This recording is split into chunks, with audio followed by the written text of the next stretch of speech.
हाँ जी बेटा, साडे विचकार शामिल हो चुके हैं डॉक्टर हरदीप कौर जी, प्रिंसीपल माझा कॉलेज फॉर वुमेन तरन तारण, जो आप जी नूं अजीत कौर दे कहानी संग्रह मौत अली बाबे दे समाजिक परिपेख संबंधी विशाल जानकारी देणगे। सो सारे विद्यार्थी अपने कॉपी पेन अपने कोल रखो ते जो भी मैडम बोलणगे उन्होंने तुसीं अपनी कॉपीज उपर नोट करना है। सो मैं डॉक्टर हरदीप कौर जी नूं हार्दिक जियो आया आखदी हाँ, जिन्हां ने अपने कीमती समय दे विचों कुछ सਮਾं साडे विद्यार्थियों लई कढिया। ते विद्यार्थियों मैं तुहानूं दसना चाहांगी कि मैडम दा काम भी ਜਿਹੜੀਆਂ नारी कहाणीकारां उन्हां दे उत्ते सी, जिन्हां दे विच अजीत कौर दीयां कहाणियां दी संपूर्ण जानकारी मैडम तुहानूं दे सकदे आ, पर असीं उन्हां नूं एक सीमा दे विच बन्नदिआं होइआं मौत अली बाबे दा कहानी संग्रह दित्ता होया और उस कहानी संग्रह दे आधार ते ਉਹ ਤੁਹਾਨੂੰ अजीत कौर दे कहानी संग्रह मौत अली बाबे दी दा समाजिक परिपेख विषय दे उत्ते संपूर्ण जानकारी देनी। बहुत बहुत धन्यवाद डॉक्टर परमजीत कौर जी। सब तो पहला मैं Majha college for women Tarn Taran दे पोस्ट ग्रेजुएट पंजाबी विभाग का बहुत बहुत धन्यवाद करती हाँ कि उन्होंने मैनू पंजाबी साहित पढ़ने वाले विद्यार्थियों के रूबरू कराया है वैबीनार के राही। जो कोविड के समय चलदे वैबीनार की शुरुआत हुई है, ये सारे अध्यापक साहिबान विद्यार्थी इस चीज़ के ਵਧਾਈ ਦੇ पात्र भी हैं। अज जे वैबीनार के विषय की गल करिए तो मेरा विषय जो है वो अजीत कौर दे कहानी संग्रह मौत अली बाबे दी समाजिक परिपेख बारे है। इस विषय ते गल करना अपने आप दे विच ही एक बहुत बड़ी गल भी है और बहुत सीमित भी इनू जड़ा कर देना ये भी अपने आप तक मेरे लिए औखा भी सीगा कि विषय किसी लेखका किसी महान लेखका की कहानियां नूं ओदी विचारधारा नूं थोड़ा पक्ष दे विच जिहड़ा वा बोलना। सब तो पहला मैं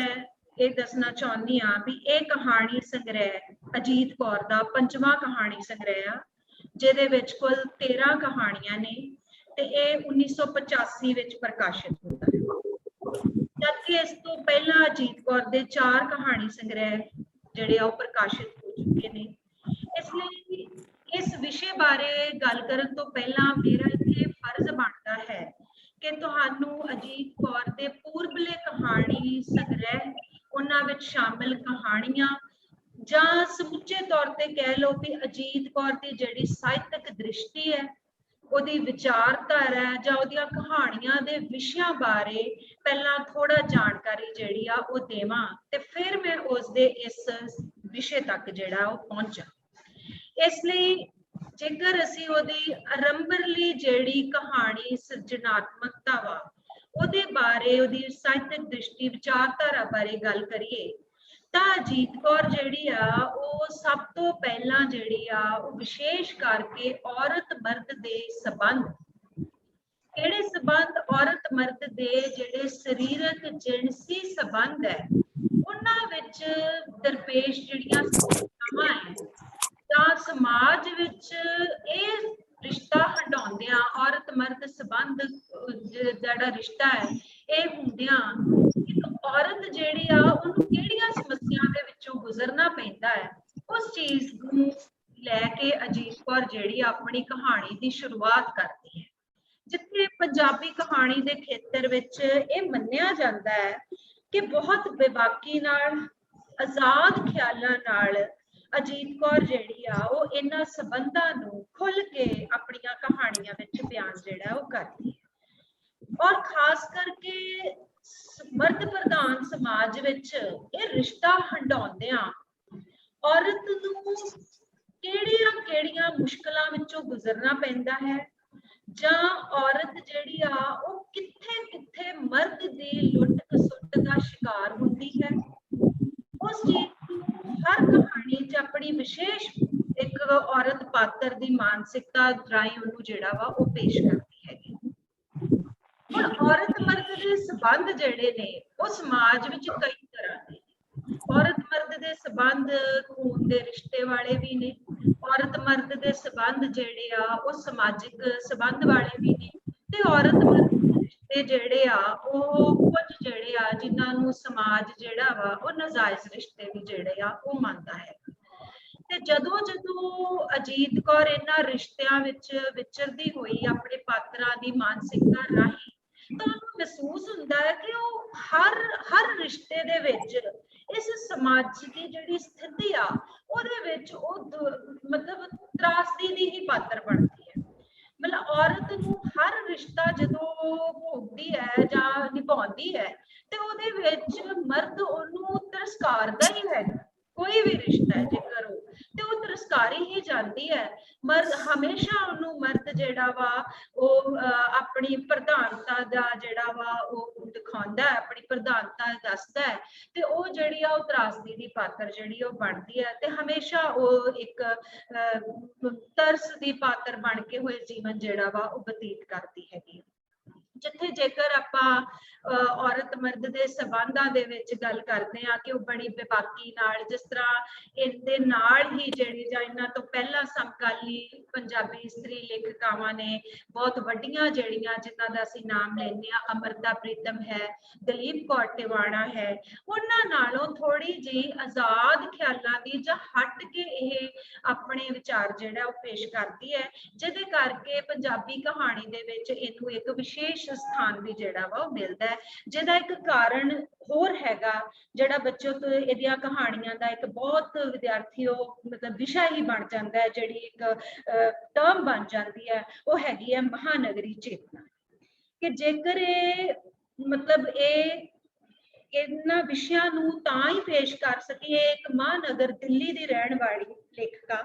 ਜਿੱਥੇ ਰਹਿੰਦਿਆਂ ਹੋਇਆਂ ਉਹਨੇ ਮਹਾਨਗਰ ਦੀਆਂ ਸਮੱਸਿਆਵਾਂ ਨੂੰ, ਮਹਾਨਗਰ ਦੇ ਵਿੱਚ ਜੀਵਨ ਬਤੀਤ ਕਰਦੇ ਮਨੁੱਖ ਜਿਹੜਾ ਵਾ ਉਹ ਕਿਹੋ ਜਿਹੀਆਂ ਸਮੱਸਿਆਵਾਂ ਨੂੰ ਹੰਡਾਉਂਦਾ ਵਾ, ਉਹ ਉਹਨੇ ਮਹਿਸੂਸ ਕੀਤਾ। ਤੇ ਉਹਦੇ ਵਿੱਚ ਵੀ ਤੁਸੀਂ ਦੇਖੋਗੇ ਕਿ ਉਹ ਫਿਰ ਔਰਤ ਮਰਦ ਦਾ ਰਿਸ਼ਤਾ ਹੀ ਲੈ ਕੇ ਆਉਂਦੀ ਹੈ ਕਿ ਔਰਤ ਤੇ ਮਰਦ ਜਿਹੜਾ ਵਾ ਉਹ ਮਹਾਨਗਰ ਦੇ ਵਿੱਚ ਉਹਨਾਂ ਦਾ ਰਿਸ਼ਤਾ ਜਿਹੜਾ ਵਾ ਉਹ ਕਿੱਦਾਂ ਦਾ। ਤੇ ਜੇਕਰ ਥੋੜਾ ਫਰਕ ਆ ਵਰਗ ਦਾ ਵੀ, ਜੇਕਰ ਸ਼ਹਿਰਾਂ ਦਾ ਫਰਕ ਆ ਕਿ ਜੇਕਰ ਪਿੰਡ ਆ, ਸ਼ਹਿਰ ਆ, ਕਸਬਾ ਆ, ਤੇ ਜੇ ਮਹਾਨਗਰ ਆ ਤੇ ਉੱਥੇ ਫਿਰ ਇਹ ਰਿਸ਼ਤਾ ਜਿਹੜਾ ਉਹ ਕਿੱਦਾਂ ਦਾ ਹੈਗਾ। ਤੇ ਉਹਦੇ ਵਿੱਚ ਵੀ ਉਹ ਇਹ ਚੀਜ਼ ਮਹਿਸੂਸ ਕਰਦੀ ਆ ਵੀ ਉੱਥੇ ਵੀ ਜਦੋਂ ਔਰਤ ਤੇ ਮਰਦ ਦਾ ਰਿਸ਼ਤਾ ਜਿਹੜਾ ਹੈ ਨਾ ਉਹ ਬੜਾ ਮਾਨਵੀ ਜਿਹੜੀ ਆ ਨਾ, ਮਾਨਵੀ ਕਦਰਾਂ ਕੀਮਤਾਂ ਉਹਨਾਂ ਨੂੰ ਠੇਸ ਜਿਹੜੀ ਆ ਉਹ ਪਹੁੰਚਾਉਂਦਾ ਹੈਗਾ। ਤੇ ਉਹਦੇ ਵਿੱਚ ਵੀ ਵੇਖਿਆ ਜਾਏ ਤੇ ਉਹਦੇ ਵਿੱਚ ਵੀ ਫਿਰ ਲੁੱਟ ਖਸੁੱਟ ਦਾ ਸ਼ਿਕਾਰ ਜਿਹੜੀ ਆ ਨਾ ਉਹ ਔਰਤ ਹੀ ਹੁੰਦੀ ਹੈਗੀ ਆ, ਜਿਹੜੀ ਮਰਦ ਹੱਥੋਂ ਹੁੰਦੀ ਹੈਗੀ। ਕਿਉਂਕਿ ਉਹਦੇ ਚ ਏਦਾਂ ਦਿਖਾਇਆ ਵਾ, ਕਹਾਣੀਆਂ ਦੇ ਵਿੱਚੋਂ ਹੀ ਅਸੀਂ ਦੇਖਦੇ ਹਾਂ ਨਾ ਇਹ ਵਿਸ਼ੇ ਜਿਹੜੇ ਕੱਢਦੇ ਆ ਉਹ ਆਪਾਂ ਕਹਾਣੀਆਂ ਪੜ੍ਹ ਕੇ ਹੀ ਦੇਖਦੇ ਆ ਵੀ ਕੀ ਹੈ ਕਿ ਉਹ ਜਿੱਦਾਂ ਦੱਸਦੇ ਆ ਵੀ ਉਹਦੇ ਬਹੁਤੇ ਮਰਦ ਪਾਤਰ ਜਿਹੜੇ ਆ ਉਹ ਇਹਨਾਂ ਮਹਾਨਗਰਾਂ ਦੇ ਵਿੱਚ ਰਹਿੰਦੇ ਹੋਏ ਪਦਾਰਥਕ ਵਸਤਾਂ ਜਿਹੜੀਆਂ ਵਾ ਉਹਨਾਂ ਤੱਕ ਬਹੁਤ ਜ਼ਿਆਦਾ ਜਿਹੜੀ ਆ ਪਹੁੰਚ ਕਰਦੇ ਨੇ, ਪਦਾਰਥਵਾਦੀ ਨੇ, ਪੈਸੇ ਦੀ ਬਹੁਤ ਹੋੜ ਹੈਗੀ ਆ, ਪੈਸੇ ਦੇ ਪੀਰ ਹੈਗੇ ਨੇ, ਤੇ ਉਹ ਔਰਤ ਨੂੰ ਆਪਦੇ ਵਾਸਤੇ ਜਿਹੜੀ ਆ ਉਹ ਸਿਰਫ ਇੱਕ ਵਸਤ ਸਮਝਦੇ ਹਨ, ਜਿੱਥੇ ਉਹ ਉਹਨੂੰ ਹੰਡਾਉਣਾ ਹੀ ਚਾਹੁੰਦੇ ਹਨ, ਪਰ ਉਹਦੀਆਂ ਮਾਨਸਿਕ ਭਾਵਨਾਵਾਂ ਜਿਹੜੀਆਂ ਵਾ ਉਹਦੇ ਤੱਕ ਉਹ ਕੋਈ ਪਹੁੰਚ ਜਿਹੜੀ ਆ ਉਹ ਨਹੀਂ ਕਰਦੇ। ਜਿਹਦੇ ਕਰਕੇ ਕੀ ਵਾਪਰਦਾ ਹੈਗਾ फिर ਉਹਨਾਂ ਦੇ ਆਪਸੀ ਜਿਹੜੇ ਰਿਸ਼ਤੇ ਆ ਉਹਨਾਂ ਵਿੱਚ ਤਣਾਅ ਪੈਦਾ ਹੈਗਾ, ਕਿਉਂਕਿ ਔਰਤ ਜਿਹੜੀ ਆ ਉਹ ਚਾਹੁੰਦੀ ਹੈ ਵੀ ਮਰਦ ਜਿਹੜਾ ਵਾ ਜੇਕਰ ਉਹਦੇ ਸਰੀਰ ਨੂੰ ਹੰਡਾਉਂਦਾ ਹੈ ਤੇ ਨਾਲ ਨਾਲ ਉਹਦੀਆਂ ਜਿਹੜੀਆਂ ਮਾਨਸਿਕ ਭਾਵਨਾਵਾਂ ਨੇ, ਜਿਹੜੀਆਂ ਖਾਹਿਸ਼ਾਂ ਨੇ, ਜਿਹੜੀਆਂ ਭਾਵਨਾਵਾਂ ਨੇ, ਉਹਨਾਂ ਦੀ ਵੀ ਕਦਰ ਕਰੇ, ਉਹਦੇ ਜਿਹੜੀ ਹੋਂਦ ਆ, ਉਹਦਾ ਜਿਹੜਾ ਅਸਤਿਤਵ ਆ, ਉਹਨੂੰ ਸਤਿਕਾਰ ਜਿਹੜਾ ਦੇਵੇ। ਜੇ ਦੇਖਿਆ ਜਾਏ ਤਾਂ ਮੇਨ ਮਸਲਾ ਜਿਹੜਾ ਸਤਿਕਾਰ ਦਾ ਵਾ, ਠੀਕ ਆ। ਪਰ ਜਦੋਂ ਮਰਦ ਜਿਹੜਾ ਹੈ ਉਹਨੂੰ ਸਿਰਫ ਇੱਕ ਹਵਸ ਔਰ ਇੱਕ ਵਰਤਣ ਵਾਲੀ ਚੀਜ਼ ਜਿਹੜੀ ਆ ਉਹ ਸਮਝ ਕੇ ਉਹਦੇ ਤੱਕ ਉਹਦੇ ਨਾਲ ਰਿਸ਼ਤਾ ਬਣਾਉਂਦਾ ਹੈ ਅਤੇ ਫਿਰ ਉਹ ਜਿਹੜਾ ਵਾ ਉਹ ਆਪਦੇ ਕੰਮਕਾਰ ਜਿਹੜਾ ਲੱਗਦਾ ਹੈ ਤੇ ਔਰਤ ਫਿਰ ਜਿਹੜੀ ਆ ਉਹ ਇਕਲਾਪਾ ਜਿਹੜਾ ਉਹ ਸਹਿੰਦੀ ਹੈ, ਜਿਹਦੇ ਵਿੱਚ ਹੀ ਬੱਚੇ ਤੁਸੀਂ ਵਿਦਿਆਰਥੀਓ ਕਹਾਣੀਆਂ ਪੜ੍ਹੀਆਂ। ਜੇ ਹੋਰ ਕਹਾਣੀ ਸੰਗ੍ਰਹਿ ਤੁਸੀਂ ਨਹੀਂ ਪੜ੍ਹੇ ਹੋਣਗੇ, ਪਰ ਜੋ ਮੈਂ ਉਹਦੇ ਬਾਰੇ ਗੱਲ ਕਰਦੀ ਆ ਉਹ ਨਾਲ ਦੂਜੀਆਂ ਕਹਾਣੀਆਂ ਨੂੰ ਵੀ ਲੈ ਕੇ ਕਰਦੀ ਆ, ਤੇ ਉਹਦੇ ਵਿੱਚੋਂ ਫਿਰ ਜਿਹੜਾ ਵਾ ਉਹ ਤੁਸੀਂ ਇੱਕ ਲਫ਼ਜ਼ ਸੁਣਿਆ ਹੋਏਗਾ, ਇੱਕ ਹੋਰ ਟਰਮ ਜਿਹੜੀ ਇਹਦੇ ਨਾਲ ਜੁੜਦੀ ਆ, ਉਹ ਹੈਗੀ ਆ ਬੇਗਾਨਗੀ ਦੀ ਸਮੱਸਿਆ, ਇਕਲਾਪੇ ਦੀ ਸਮੱਸਿਆ, ਜਿੱਥੇ ਉਹ ਇਹਨਾਂ ਮਹਾਨਗਰਾਂ ਦੇ ਵਿੱਚ ਸਮੱਸਿਆਵਾਂ ਨੂੰ ਹੰਡਾਉਂਦੇ ਜਿਹੜੇ ਆ ਉਹ ਫਿਰ ਇੰਨੇ ਜ਼ਿਆਦਾ ਮਾਨਸਿਕ ਤਣਾਅ ਦੇ ਵਿੱਚ ਹੋ ਜਾਂਦੇ ਆ ਕਿ ਉਹ ਬੇਗਾਨਗੀ ਦਾ ਜਿਹੜਾ ਉਹ ਸ਼ਿਕਾਰ ਹੁੰਦੇ। ਇਸ ਤੋਂ ਫਿਰ ਉਹਨਾਂ ਨੂੰ ਜਿਹੜਾ ਵਾ ਉਹ ਦੁਨੀਆ ਦੇ ਵਿੱਚ ਸਾਰਾ ਜਿਹੜੀਆਂ ਗੱਲਾਂ ਨੇ ਉਹ ਇੱਕ ਪਾਸੇ ਹੋ ਜਾਂਦੀਆਂ ਨੇ ਤੇ ਫਿਰ ਉਹਨਾਂ ਦੀ ਇੱਕ ਜਿਹੜੀਆਂ ਮਾਨਵੀ ਭਾਵਨਾਵਾਂ ਨੇ ਉਹਨਾਂ ਦੇ ਉੱਤੇ ਬਹੁਤ ਜ਼ਿਆਦਾ ਉਹਨਾਂ ਨੂੰ ਠੇਸ ਜਿਹੜੀ ਆ ਉਹ ਵੱਜਦੀ ਮਹਿਸੂਸ ਹੁੰਦੀ ਹੈ। ਇਸ ਤਰ੍ਹਾਂ ਵਿਦਿਆਰਥੀਓ ਮੈਂ ਤੁਹਾਨੂੰ ਥੋੜਾ ਜਿਹਾ ਸੰਖੇਪ ਕਰਕੇ, ਜੋ ਉਹ ਵਿਸ਼ੇ ਬਹੁਤ ਲੰਬੇ ਚੌੜੇ ਨੇ ਅਜੀਤ ਕੌਰ ਦੇ, ਬਹੁਤ ਤਕਰੀਬਨ ਉਹਨਾਂ ਦੀਆਂ 250 ਜਿਹੜੀਆਂ ਉਹ ਕਹਾਣੀਆਂ ਹੈਗੀਆਂ ਨੇ, ਜਿਨ੍ਹਾਂ ਨੂੰ ਥੋੜੇ ਸਮੇਂ ਵਿੱਚ ਜਿਹੜਾ ਵਾ ਉਹ ਬੰਨਣਾ ਔਖਾ ਹੈ, ਪਰ ਜੇ ਇੱਕ ਮੋਟੇ ਰੂਪ ਦੇ ਵਿੱਚ ਆਪਾਂ ਗੱਲ ਕਰੀਏ ਉਹਨਾਂ ਦੀ ਸਾਹਿਤਕ ਜਿਹੜੀ ਵਿਚਾਰਧਾਰਾ ਦ੍ਰਿਸ਼ਟੀ ਹੈ ਉਹਦੇ ਬਾਰੇ, ਤਾਂ ਇਹ 3-4 ਪ੍ਰਮੁੱਖ ਵਿਸ਼ੇ ਜਿਹੜੇ ਆ ਉਹ ਅਜੀਤ ਕੌਰ ਦੇ ਉੱਤੇ ਇੱਕ ਢੁਕਦੇ ਨੇ ਪੂਰੀ ਤਰ੍ਹਾਂ ਕਿ ਅਜੀਤ ਕੌਰ ਇਹਨਾਂ ਵਿਸ਼ਿਆਂ ਨੂੰ ਲੈ ਕੇ ਜਿਹੜੀ ਆ ਕਹਾਣੀ ਸਿਰਜਣਾ ਦੇ ਖੇਤਰ ਵਿੱਚ ਪੈਰ ਜਿਹੜਾ ਉਹ ਪਾਉਂਦੀ ਹੈ ਔਰ ਬਹੁਤ ਜ਼ਿਆਦਾ ਵਧੀਆ ਕਹਾਣੀਆਂ ਦੀ ਸਿਰਜਣਾ ਕਰਕੇ ਉਹ ਆਪਣਾ ਪੰਜਾਬੀ ਕਹਾਣੀ ਦੇ ਖੇਤਰ ਵਿੱਚ ਇੱਕ ਨਾਮ ਜਿਹੜਾ ਉਹ ਬਣਾਉਂਦੀ ਹੈਗੀ ਆ। ਉਸ ਤੋਂ ਬਾਅਦ ਹੁਣ ਮੈਂ ਵਾਪਸ ਆਪਦੇ ਵਿਸ਼ੇ ਤੇ ਆਉਂਦੀ ਹਾਂ, ਜਿੱਥੇ ਅਸੀਂ ਗੱਲ ਕਰ ਰਹੇ ਹਾਂ ਉਹਨਾਂ ਦੇ ਇੱਕ ਕਹਾਣੀ ਸੰਗ੍ਰਹਿ ਮੌਤ ਅਲੀ ਬਾਬੇ ਦੀ ਬਾਰੇ। ਹੁਣ ਇਹ ਕਹਾਣੀ ਸੰਗ੍ਰਹਿ 1985 ਵਿੱਚ ਪ੍ਰਕਾਸ਼ਿਤ ਹੁੰਦਾ ਹੈ। 1963 ਤੋਂ ਲੈ ਕੇ 1985 ਤੱਕ ਦਾ ਜਿਹੜਾ ਸਿਰਜਣਾ ਦਾ ਸਫ਼ਰ ਹੈ, ਕਹਾਣੀ ਸਿਰਜਣਾ ਦਾ ਅਜੀਤ ਕੌਰ ਦਾ ਜਿਹੜਾ ਸਫ਼ਰ ਹੈ, ਦੇਖੋ ਕਿ ਉਹਦੇ ਵਿੱਚ ਤਬਦੀਲੀਆਂ ਜਿਹੜੀਆਂ ਉਹ ਵਾਪਰਦੀਆਂ ਹੈਗੀਆਂ। ਦੇਖੋ ਇੱਕ ਸੁਭਾਵਿਕ ਹੈ, ਸਮਾਂ ਬਦਲਦਾ ਹੈ, ਪਰਿਵਰਤਨ ਹੁੰਦਾ ਹੈ, ਪਰਿਵਰਤਨਸ਼ੀਲ ਹੈ, ਅਸੀਂ ਸਾਰੇ ਇਸ ਚੀਜ਼ ਦੇ ਨਾਲ ਜਿਹੜੇ ਆ ਇਸ ਧਾਰਾ ਇਸ ਵਿਚਾਰ ਦੇ ਨਾਲ ਜਿਹੜੇ ਆ ਉਹ ਮਤਲਬ ਇਹਨੂੰ ਅਸੀਂ ਮੰਨਦੇ ਹਾਂ। ਇਸੇ ਤਰ੍ਹਾਂ ਜੇਕਰ ਇੱਕ ਲੇਖਕ ਹੈ ਤਾਂ ਉਹਦੀ ਸੋਚ ਵਿੱਚ ਵੀ ਤਬਦੀਲੀ ਆਉਣੀ ਜਿਹੜੀ ਆ ਬਹੁਤ ਸੁਭਾਵਿਕ ਗੱਲ ਹੈ। ਇਸੇ ਤਰ੍ਹਾਂ ਜਦੋਂ ਅਜੀਤ ਕੌਰ ਜਿਹੜੀ ਆ ਉਹ ਸ਼ੁਰੂਆਤ ਆਪਣੇ ਹੋਰ ਵਿਸ਼ਿਆਂ ਨਾਲ ਕਰਦੀ ਆ, ਪਰ ਇਸ ਕਹਾਣੀ ਸੰਗ੍ਰਹਿ ਤੇ ਆ ਕੇ ਉਹਦੀ ਸਾਹਿਤਕ ਦ੍ਰਿਸ਼ਟੀ ਕਹਿ ਲਓ, ਉਹਦੀ ਵਿਚਾਰਧਾਰਾ ਕਹਿ ਲਓ, ਉਹਦੇ ਵਿਚਾਰਧਾਰਾ ਜਿਹੜੀ ਸਾਹਿਤਕ ਆ ਉਹਦੇ ਨਵੇਂ ਪ੍ਰਤਿਮਾਨ ਜਿਹੜੇ ਆ ਨਾ ਉਹ ਸਾਹਮਣੇ ਆਉਂਦੇ। ਨਵੀਂ ਕਹਾਣੀ ਜਿਹੜੀ ਆ ਉਹਦੀ ਸਾਹਮਣੇ ਆਉਂਦੀ ਆ, ਜਿਹੜੀ ਮੌਤ ਅਲੀ ਬਾਬੇ ਦੀ ਕਹਾਣੀ ਸੰਗ੍ਰਹਿ ਹੈਗਾ, ਜਿਸ ਨੂੰ ਪੰਜਾਬੀ ਕਹਾਣੀ ਦੇ ਖੇਤਰ ਵਿੱਚ ਇੱਕ ਬਹੁਤ ਵਧੀਆ ਉੱਚਾ ਸਥਾਨ ਜਿਹੜਾ ਉਹ ਦਿੱਤਾ ਗਿਆ ਹੈਗਾ ਕਿ ਉਹਦੀ ਤਬਦੀਲੀ ਆ। ਹੁਣ ਇਹ ਕਹਾਣੀ ਸੰਗ੍ਰਹਿ ਤਬਦੀਲੀ ਕਿਵੇਂ ਹੈ? ਜਦੋਂ ਇਹਦੇ ਬਾਰੇ ਅਸੀਂ ਗੱਲ ਕਰਦੇ ਹਾਂ ਕਿ ਕੀ ਤਬਦੀਲੀ ਵਾਪਰੀ ਹੈ, ਪ੍ਰਸ਼ਨ ਆਉਂਦਾ ਹੈ ਮਨ ਦੇ ਵਿੱਚ ਕਿ ਕੀ ਤਬਦੀਲੀ ਵਾਪਰੀ ਹੈ, ਤਾਂ ਉੱਥੇ ਬੱਚੇ ਮੋਟੇ ਰੂਪ 'ਚ ਇਹ ਕਿਹਾ ਜਾਂਦਾ ਹੈ ਕਿ ਜਿੱਥੇ ਅਜੀਤ ਕੌਰ ਪਹਿਲਾਂ ਆਪਣੀਆਂ ਪੂਰਬਲੀਆਂ ਕਹਾਣੀਆਂ ਵਿੱਚ ਸਿਰਫ ਤੇ ਸਿਰਫ ਔਰਤ ਤੇ ਮਰਦ ਦੇ ਰਿਸ਼ਤਿਆਂ ਤੱਕ, ਉਹਨਾਂ 'ਚ ਉਪਜੀਆਂ ਸਮੱਸਿਆਵਾਂ ਤੱਕ ਸੀਮਿਤ ਸੀਗੀ, ਉੱਥੇ ਆ ਕੇ ਇਹ ਇੱਕ ਨਵੀਂ ਸੋਚ ਲੈ ਕੇ ਆਉਂਦੀ ਆ ਜਿੱਥੇ ਉਹ ਸਮਾਜਿਕ ਪਰਿਪੇਖ ਨਾਲ ਜੁੜਦੀ ਹੈ। ਤੇ ਸ਼ਾਇਦ ਮੈਨੂੰ ਨਾ ਮਹਿਸੂਸ ਹੁੰਦਾ ਜਦੋਂ ਕੰਮ ਕਰਦਿਆਂ ਵੀ ਜਾਂ ਪੜ੍ਹਦਿਆਂ ਇਹਨੂੰ ਕਿ ਜਿੱਦਾਂ ਕਿਹਾ ਜਾਂਦਾ ਵੀ ਇੱਕ ਲੇਖਕ ਜਿਹੜਾ ਵਾ ਉਹ ਸਮਾਜ ਚੋਂ ਪੈਦਾ ਹੁੰਦਾ ਇਹ ਚੀਜ਼ ਵੀ ਤੁਹਾਨੂੰ ਤੁਹਾਡੇ ਅਧਿਆਪਕਾਂ ਨੇ ਜਿਹੜੀ ਉਹ ਦੱਸੀ ਆ ਵੀ ਸਮਾਜ ਚੋਂ ਪੈਦਾ ਹੁੰਦਾ, ਸਮਾਜ ਚੋਂ ਉਹ ਵਿਸ਼ੇ ਲੈਂਦਾ, ਸਮਾਜ ਦੀ ਉਹ ਪੇਸ਼ਕਾਰੀ ਕਰਦਾ ਤੇ ਫਿਰ ਉਹਦਾ ਕਰਤੱਵ ਬਣਦਾ ਸਮਾਜ ਨੂੰ ਹੀ ਉਹ ਮੁੜ ਪ੍ਰਭਾਵਿਤ ਕਰਦਾ। ਜਿੱਥੇ ਇਹ ਸਾਹਿਤ ਦਾ ਮਕਸਦ ਵੀ ਮੰਨਿਆ ਜਾਂਦਾ ਸਤਿਅਮ ਸ਼ਿਵਮ ਸੁੰਦਰ, ਠੀਕ ਹੈ। ਉਸ ਮੈਨੂੰ ਮਤਲਬ ਇਹ ਮਹਿਸੂਸ ਹੁੰਦਾ ਹੈ ਵੀ ਅਜੀਤ ਕੌਰ ਨਾ ਕਿਤੇ ਆ ਕੇ ਫਿਰ ਉਹਨੂੰ ਲੱਗਦਾ ਹੈਗਾ ਕਿ ਮੈਂ ਆਪਣੇ ਹੁਣ ਇਸ ਕਰਤੱਵ ਦੀ ਪੂਰਤੀ ਵੀ ਕਰਨੀ ਹੈਗੀ, ਲੇਖਕ ਹੋਣ ਦੀ ਇਹ ਵੀ ਮੈਂ ਪੂਰਤੀ ਕਰਨੀ ਆ ਕਿ ਮਨੁੱਖ ਜਿਹੜਾ ਵਾ ਉਹ ਜਿਹੜੇ ਸਮਾਜ ਵਿੱਚ ਰਹਿੰਦਾ ਹੈ, ਤੁਹਾਨੂੰ ਪਤਾ ਵੀ ਇੱਕ ਦਾਇਰਾ ਵਾ, ਇੱਕ ਗੋਲ ਘੇਰਾ ਵਾ, ਉਹਨੂੰ ਸਮਾਜ ਕਿਹਾ ਜਾਂਦਾ ਹੈ। ਉਸ ਸਮਾਜ ਦੇ ਵਿੱਚ ਮਨੁੱਖ ਰਹਿੰਦਾ ਹੈ ਤੇ ਜਦੋਂ ਉਸ ਸਮਾਜ ਵਿੱਚ ਰਹਿੰਦਾ ਹੋਇਆ ਜੀਵਨ ਹੰਡਾਉਂਦਾ ਹੈ ਤਾਂ ਉਹਨੂੰ ਕਿਹੜੀਆਂ ਮੁਸ਼ਕਲਾਂ ਦਾ ਸਾਹਮਣਾ ਕਰਨਾ ਪੈਂਦਾ ਹੈ। ਉਹ ਉਹਨਾਂ ਮੁਸ਼ਕਲਾਂ ਦੇ ਉੱਤੇ ਜਦੋਂ ਆਪਣਾ ਧਿਆਨ ਦਿੰਦੀ ਹੈ ਤਾਂ ਫਿਰ ਇਸ ਕਹਾਣੀ ਸੰਗ੍ਰਹਿ ਦੀ ਸਿਰਜਣਾ ਜਿਹੜੀ ਆ ਉਹ ਕਰਦੀ ਹੈ। ਇਸ ਕਹਾਣੀ ਸੰਗ੍ਰਹਿ ਦੇ ਵਿੱਚ ਫਿਰ ਉਹ ਸਮਾਜਿਕ ਪਰਿਪੇਖ ਬਾਰੇ ਗੱਲ ਕਰਦੀ ਹੈ। ਸਮਾਜਿਕ ਪਰਿਪੇਖ ਤੋਂ ਵਿਦਿਆਰਥੀਓ ਭਾਵ ਹੈ ਕਿ ਸਮਾਜ ਵਿੱਚ ਰਹਿੰਦਿਆਂ ਉਹ ਸਮਾਜ ਦੇ ਜਿਹੜੇ ਅਲੱਗ-ਅਲੱਗ ਪੱਖ ਆ, ਜਿਹਦੇ ਵਿੱਚ ਤੁਸੀਂ ਜਾਣਦੇ ਵੀ ਹੋਵੋਗੇ, ਸਾਹਿਤ ਦੇ ਵਿਦਿਆਰਥੀ ਹੋ, ਕਿ ਸਮਾਜ ਜਦੋਂ ਵਿੱਚ ਰਹਿੰਦੇ ਆ ਤੇ ਉੱਥੇ ਸਾਨੂੰ ਜਿਹੜੇ ਪੱਖ ਪ੍ਰਭਾਵਿਤ ਕਰਦੇ ਨੇ, ਕਿਹੜੇ ਪੱਖ ਪ੍ਰਭਾਵਿਤ ਕਰਦੇ ਨੇ, ਜਿਹਦੇ ਚ ਸਾਡੀ ਆਰਥਿਕਤਾ ਆ ਜਾਂਦੀ ਹੈ, ਸਾਡੀ ਧਾਰਮਿਕਤਾ ਆ ਜਾਂਦੀ ਹੈ, ਸਾਡੀ ਰਾਜਨੀਤੀ ਆ ਜਾਂਦੀ ਹੈ, ਸਾਡਾ ਸਮਾਜ ਆ ਜਾਂਦਾ, ਸਾਡਾ ਸੱਭਿਆਚਾਰ ਆ ਜਾਂਦਾ ਹੈ। ਇਹ ਸਾਰੇ ਪੱਖ ਨੇ ਅਲੱਗ-ਅਲੱਗ ਜਿਹੜੇ ਜੀਵਨ ਬਤੀਤ ਕਰਦਿਆਂ ਹੋਇਆਂ ਮਨੁੱਖ ਇਹਨਾਂ ਵਿੱਚ ਵਿਚਰਦਾ ਹੈ ਤੇ ਇਹ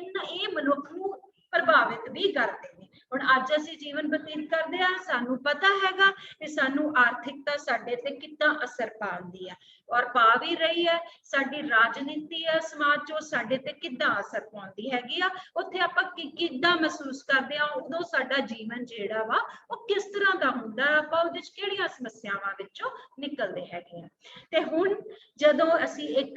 ਇਸ ਕਹਾਣੀ ਸੰਗ੍ਰਹਿ ਦੇ ਉੱਤੇ ਇੱਕ ਲੇਬਲ, ਇੱਕ ਵਿਸ਼ਾ ਟੁਕਾ ਦਿੱਤਾ ਕਿ ਅਜੀਤ ਕੌਰ ਦਾ ਇਹ ਕਹਾਣੀ ਸੰਗ੍ਰਹਿ ਜਿਸ ਦਾ ਸਮਾਜਿਕ ਪਰਿਪੇਖ ਹੈਗਾ ਵਾ, ਜੋ ਕਿ ਬਹੁਤ ਇੰਪੋਰਟੈਂਟ ਹੈਗਾ, ਬਹੁਤ ਮਹੱਤਵਪੂਰਨ ਹੈਗਾ ਕਿ ਇਹਦੇ ਵਿੱਚ ਸ਼ਾਮਲ ਜਿਹੜੀਆਂ ਕਹਾਣੀਆਂ ਹੈਗੀਆਂ ਉਹ ਸਮਾਜ ਦੇ ਵੱਖ-ਵੱਖ ਪੱਖਾਂ ਤੋਂ ਪ੍ਰਭਾਵਿਤ ਹਨ,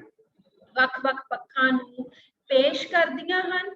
ਵਿਸ਼ਿਆਂ ਦੇ ਰੂਪ ਵਿੱਚ ਪੇਸ਼ ਕਰਦੀਆਂ ਹਨ, ਜਿਹਦੇ ਨਾਲ ਅਸੀਂ ਕੀ ਸਮਝਦੇ ਹਾਂ ਕਿ ਇਹ ਸਮਾਜ ਬਾਰੇ ਕਿਹੜੀ ਤਸਵੀਰ ਨੂੰ ਜਿਹੜੀ ਪੇਸ਼ ਕਰਦੀਆਂ ਨੇ, ਉਹ ਚੰਗੀਆਂ ਨੇ ਕਿ ਮਾੜੀਆਂ ਨੇ, ਕਿਹੋ ਜਿਹਾ ਸਮਾਜ ਪੇਸ਼ ਕਰਦੀਆਂ।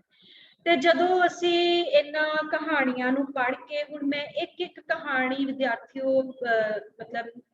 ਨਹੀਂ ਤੁਹਾਡੇ ਸਾਹਮਣੇ ਐਕਸਪਲੇਨ ਕਰ ਸਕਦੀ। ਹੁਣ ਮੈਂ ਕੁਝ ਕਹਾਣੀਆਂ ਜਿਹੜੀਆਂ ਮੋਟੇ ਰੂਪ ਵਿੱਚ ਜਿਹੜੀਆਂ ਪ੍ਰਮੁੱਖ ਇਸ ਵਿਸ਼ੇ ਨਾਲ ਸੰਬੰਧਿਤ ਨੇ ਉਹਨਾਂ ਬਾਰੇ ਤੁਹਾਨੂੰ ਉਦਾਹਰਨਾਂ ਦੇ ਕੇ ਜਿਹੜੀ ਆ ਉਹ ਮੈਂ ਇਸ ਚੀਜ਼ ਨੂੰ, ਆਪਣੇ ਵਿਸ਼ੇ ਨੂੰ ਤੁਹਾਡੇ ਤੱਕ ਪਹੁੰਚਾਉਣ ਦੀ ਪੂਰੀ ਕੋਸ਼ਿਸ਼ ਕਰਾਂਗੀ। ਜਿਸ ਤਰ੍ਹਾਂ ਆਪਾਂ ਇਹ ਗੱਲ ਕਹਿੰਦੇ ਹਾਂ ਕਿ ਅਜੀਤ ਕੌਰ ਜਿਹੜੀ ਆ ਨਾ ਲੇਖਿਕਾ, ਉਹ ਜੇਕਰ ਸਮਾਜ ਵਿੱਚ ਔਰਤ ਮਰਦ ਦੇ ਰਿਸ਼ਤੇ ਵਿੱਚ ਸੰਤੁਸ਼ਟ ਨਹੀਂ ਨਾ ਹੈਗੀ, ਠੀਕ ਹੈ, ਜੇ ਕਿ ਮਤਲਬ ਉਹਨੂੰ ਔਰਤ ਤੇ ਮਰਦ ਦਾ ਜੇਕਰ ਰਿਸ਼ਤਾ ਉਹ ਸੰਤੁਸ਼ਟ ਨਹੀਂ ਹੈਗੀ, ਉਸੇ ਤਰ੍ਹਾਂ ਇਹ ਮਹਿਸੂਸ ਹੁੰਦਾ ਹੈ ਕਿ ਉਹ ਸਮਾਜ ਤੋਂ ਵੀ ਬਾਹਲੀ ਸੰਤੁਸ਼ਟ ਜਿਹੜੀ ਆ ਉਹ ਨਹੀਂ ਹੈ। ਉਹਨੂੰ ਸਮਾਜ ਜਿਹੜਾ ਹੈ ਨਾ ਉਹ ਨਰੋਇਆ ਤੇ ਸਿਹਤਮੰਦ ਨਹੀਂ ਲੱਗਦਾ ਹੈਗਾ ਵੀ ਸਾਡਾ ਸਮਾਜ ਤੇ ਬਹੁਤ ਸਿਹਤਮੰਦ ਹੈਗਾ ਤੇ ਬਹੁਤ ਰਹਿਣ ਦੇ ਜਿਹੜੇ ਆ ਉਹ ਕਾਬਲ ਆ। ਉਹ ਹਰ ਪਲ ਇਹ ਮਹਿਸੂਸ ਕਰਦੀ ਆ ਵੀ ਜੇਕਰ ਔਰਤ ਤੇ ਮਰਦ ਦੇ ਰਿਸ਼ਤੇ ਵਿੱਚ ਔਰਤ ਤਰਾਸਦੀ ਦੀ ਪਾਤਰ ਹੈ ਨਾ, ਔਰਤ ਲੁੱਟ ਖਸੁੱਟ ਦਾ ਹਮੇਸ਼ਾ ਸ਼ਿਕਾਰ ਹੁੰਦੀ ਆ, ਔਰਤ ਜਿਹੜੀ ਆ ਉਹੀ ਮਤਲਬ ਦੁਰਦਸ਼ਾ ਦੇ ਵਿੱਚ ਹੈਗੀ ਆ, ਤਾਂ ਫਿਰ ਉਹ ਇੱਥੇ ਵੀ ਉਹ ਮਹਿਸੂਸ ਕਰਦੀ ਆ ਵੀ ਜੇਕਰ ਉੱਥੇ ਮਰਦ ਦੀ ਔਰਤ ਹੱਥੋਂ ਲੁੱਟ ਖਸੁੱਟ ਹੋ ਰਹੀ ਆ ਨਾ, ਤੇ ਇੱਥੇ ਸਮਾਜ 'ਚ ਮਰਦ ਦੀ ਵੀ ਮਰਦ ਵੱਲੋਂ ਜਿਹੜੀ ਆ ਉਹ ਲੁੱਟ ਖਸੁੱਟ ਹੋ ਰਹੀ ਆ। ਮਰਦ ਨੂੰ ਵੀ ਜਿਹੜਾ ਵਾ ਉਹ ਮਾਨਸਿਕ ਤਣਾਅ ਜਿਹੜਾ ਵਾ ਉਹ ਦਿੰਦਾ ਪਿਆ ਹੈਗਾ। ਇਸੇ ਕਰਕੇ ਫਿਰ ਉਹ ਇਸ ਕਹਾਣੀ ਸੰਗ੍ਰਹਿ ਦੀਆਂ ਕੁਝ ਕਹਾਣੀਆਂ ਹੈ ਜਿਨ੍ਹਾਂ ਦੇ ਵਿੱਚ ਉਹ ਵੱਖ-ਵੱਖ ਪੱਖ ਜਿਹੜੇ ਆ ਉਹ ਪੇਸ਼ ਕਰਕੇ ਤੇ ਤੁਹਾਨੂੰ ਸਮਾਜ ਦੀ ਜਿਹੜੀ ਦਸ਼ਾ ਉਹਦੀ ਬਾਰੇ ਜਿਹੜੀ ਆ ਉਹ ਜਾਣਕਾਰੀ ਦਿੰਦੀ ਹੈ। ਜਦੋਂ ਆਪਾਂ ਗੱਲ ਕਰਦੇ ਆ